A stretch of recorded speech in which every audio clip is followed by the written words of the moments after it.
मेरी मालिक की बेटी मेरे बार बार गले लगती, वो बार बार खेल खेल में मुझे किस कर देती, तो कभी मेरे बिस्तर पर आकर लेट जाती। मैं भी मर्द था, आखिर कब तक खुद को रोकता। फिर एक दिन मालिक को बिजनेस के सिलसिले में इंडिया से बाहर जाना पड़ा और अब मेरे पास मौका था मालिक की बेटी के साथ वह सब करने का जो वह मुझसे करवाना चाहती थी। तो दोस्तों जुड़े रहिए हमारे साथ। अभिषेक मॉरल स्टोरी में बहुत ही मजेदार कहानी है। यह कहानी 2 साल पुरानी है, जिसमें मैंने अपनी ही मालिक की बेटी के साथ रंगलियां मनाई थी। मैं एक छोटे बड़े से मकान में नौकर का काम करने के लिए प्रस्ताव दिया। मैंने जैसे तैसे अपनी माँ और बहनों को मनाया और उनको भगवान भरोसे गांव में छोड़कर पैसे कमाने शहर आ गया। जिस घर में मुझे काम मिला था उसमें एक मालिक और मालिक की एक ही बेटी थी। मालिक की बेटी का नाम निशा था, उसे मैं छोटी मैम साहब कहता था। मालिक के पत्नी को मरे हुए काफी वक्त गुजर चुका था, इसलिए घर में मालिक और मालिक की बेटी निशा ही थे। मालिक की बेटी को मुझसे बहुत ज्यादा लगाव था, क्योंकि घर में वह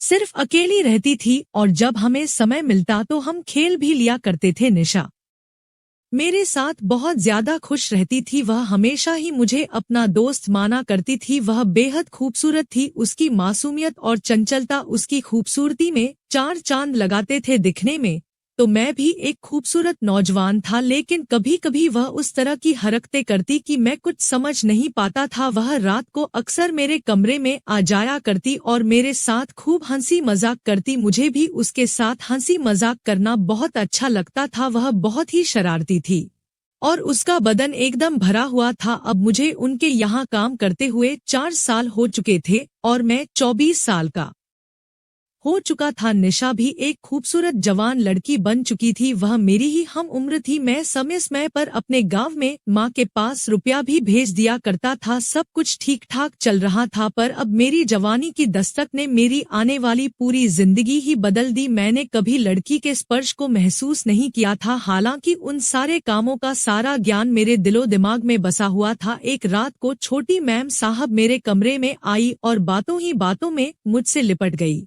और अचानक ही उसने मेरे होठों पर किस कर दिया। मैं तो कुछ समझ ही नहीं पाया, लेकिन इतना जरूर जानता था कि उसके मन में कुछ चल रहा है। छोटी मैम साहब की हरकत से मेरा मन भी बेकाबू होने लगा था, मुझे भी उसकी जवानी तंग करने लगी थी। मैंने बड़ी मुश्किल से खुद पर काबू किया था। फिर वह मेरे रूम से जाने लगी और वह कहने लगी, कभी तुम भी मेरे रूम में आ जाया करो मौज मस्ती करने के लिए, हमेशा मैं ही तुम्हारे पास आती हूँ, तुम तो कभी नहीं आते, क्या मैं तुम्हें अच्छी नहीं लगती? मैंने कहा, नहीं मैम साहब, ऐसी कोई बात नहीं है।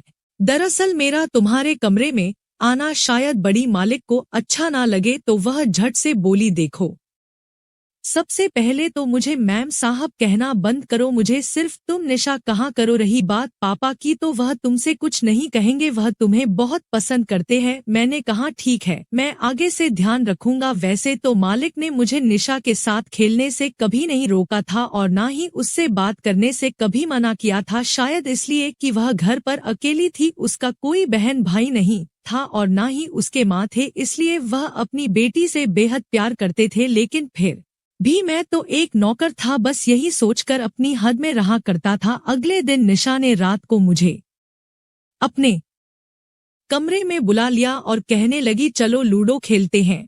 थोड़ी देर तक हम दोनों लूडो खेलते रहे। लूडो खेलते वक्त वह मेरे साथ थोड़ी बहुत छेड़खानी भी करने लगती। फिर अचानक से निशा बोली, मेरा लूडो खेलने का बिल्कुल भी मन नहीं है, चलो कोई अच्छी सी मूवी देखते हैं मोबाइल में। मैंने कहा, निशा अब तुम्हें सो जाना चाहिए, सुबह को तुम्हें स्कूल भी जाना है और रात भी काफी हो गई है। वह बोली, नहीं, अभी ज्यादा टाइम नहीं हुआ, सिर्फ 11 ही तो बजे हैं। उसने मेरा हाथ पकड़कर फिर से बेड पर बिठा लिया। मैं भी खामोश होकर बैठ गया। उसने अचानक अपने मोबाइल में एक रोमांटिक फिल्म लगाई और कहने लगी, हेलो दोस्तों, आज की इस कहानी में आप सभी का स्वागत है। दोस्तों, कहानी सुनने से पहले आप सभी से रिक्वेस्ट करूंगी कि हमारे चैनल को सब्सक्राइब, लाइक एंड शेयर करें। जिन्होंने अभी तक नहीं किया और कर ली हो तो उसके लिए धन्यवाद। दोस्तों, जल्दी से कहानी आपको सुनाते हैं। विजय, क्या तुमने यह मूवी कभी देखी है? मैंने ना में सिर हिलाया तो वह जोर जोर से हंसने लगी और कहने लगी, तुम तो बड़े शर्मीले हो यार, लड़के होकर भी तुमने आज तक इन मूवी का मजा नहीं लिया। मैंने कहा, मुझे वक्त नहीं मिलता और फिर मेरे पास तो मोबाइल नहीं है मैं तुम्हारे जितना अमीर नहीं हूँ। मैं जो भी पैसे कमाता हूँ वह सब गांव में अपनी माँ के पास भेज देता हूँ।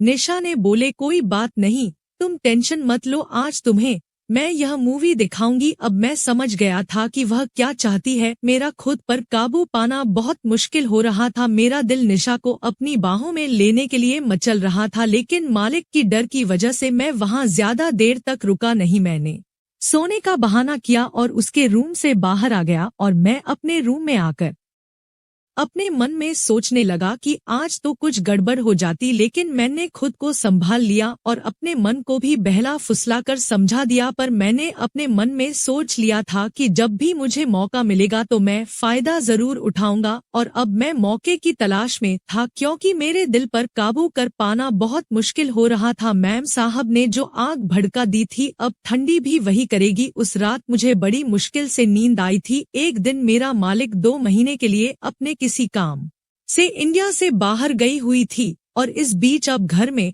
मैं और उनकी बेटी निशा की अकेले थे। एक दिन नहाने के बाद छोटी मैम साहब का कॉलेज जाने का वक्त हुआ तो उसने मुझसे कहा, विजय आज मेरा मन नहीं है कॉलेज जाने का। मैंने पूछा क्यों? छोटी मैम साहब चली जाइए ना। निशा मैम साहब बोले सोच रही हूँ क्यों ना आज कुछ वक्त तुम्हारे साथ गुजार लूं, जिस पर मैंने बस चुपकी मार ली और शांति से अपने कमरे में चला गया। मैं समझ चुका था कि छोटी मैम साहब के दिमाग में अब कुछ और ही चल रहा है, पर मेरे अंदर शुरुआत करने की जरा सी भी हिम्मत ना थी। इतने में छोटी मैम साहब मेरे कमरे में आई। उसने केवल नीचे तौलिया पहना हुआ था और ऊपर हल्का सा कोई कपड़ा उड़ा हुआ था। मैं छोटी मेम साहब को देखकर पगला गया था और शर्म के मारे मैंने अपनी मुंडी दूसरी तरफ घुमा ली। इतने में उसने मेरे चेहरे को अपनी तरफ घुमाते हुए अपने ऊपर वाले कपड़े को उठाते हुए कहा, मैं जानती हूँ तुम मुझे चुपके चुपके देखते हो, तो लो आज कुआं खुद चलकर प्यासे के पास आया है। मैं उस वक्त कहता भी तो क्या कहता, मैं भी तो इस वक्त का इंतजार कब से कर रहा था। मैं सीधा खड़ा हुआ और मैंने मेम साहब को गले